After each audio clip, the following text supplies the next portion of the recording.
আসসালামু আলাইকুম রহমতুল্লাহি ওয়া বারাকাতুহু। আজকে দুপুরের জন্য আমার রান্নায় থাকছে একটু লাল আলু শাক ভাজি, থাকবে অল্প উস্তা ভাজি, ভাতের সাথে থাকবেই। দেখতে থাকুন।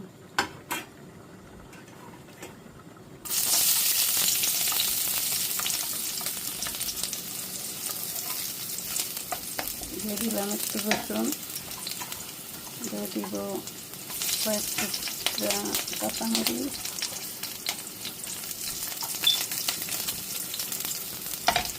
তারপর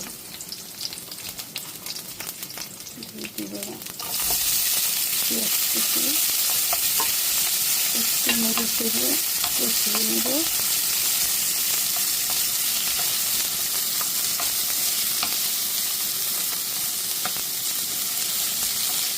বেশি লাল করবো না। তারপর দিয়ে দিব আলু সবজি। আমি লবণ করে অ্যাড করবো স্বাদ মতো।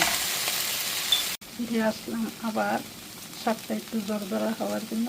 আমি একটু দিয়ে দেব লেবুর রস, আপনারাও দিতে পারেন, কারণ আলু শাকে একটু আঠালো আঠালো ভাবটা চলে আসে রান্নার সময়।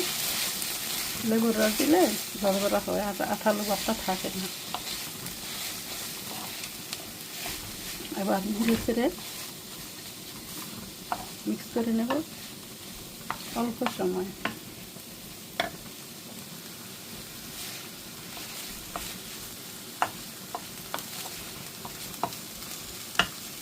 হয়ে গেল আমার আলু শাক রান্না। কালারটা কি সুন্দর দেখেন। এবার উস্তাটা ভাজি করে নেব। দিয়ে দিলাম, প্রথমে দিয়ে দিলাম আমি উস্তাগুলো, দিয়ে দিব কিছু পেঁয়াজ কুচি, অ্যাড করে নেব 2-3টা কাঁচামরিচ। কিছুক্ষণ সিদ্ধ হওয়ার পরে আমি তেল দেব, সব শেষে লবণ দেব কালারটা ঠিক রাখার জন্য।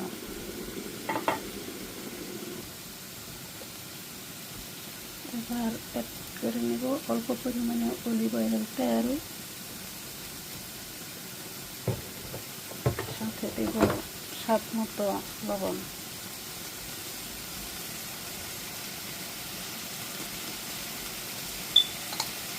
দিয়ে মিক্স করে নেব অল্প সময়। তারপর হয়ে গেল আমার সবুজ কালার ঠিক হয়েছে উস্তা ভাজি। আপনারা এভাবে ভাজি করে খাবেন।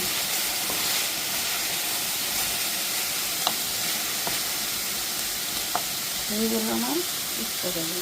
দুপুরের খাবারের সাথে আরও থাকছে টমেটো এবং green bell pepper, red bell pepper, yellow bell pepper, mix bell pepper সালাদের বিকল্প হিসাবে।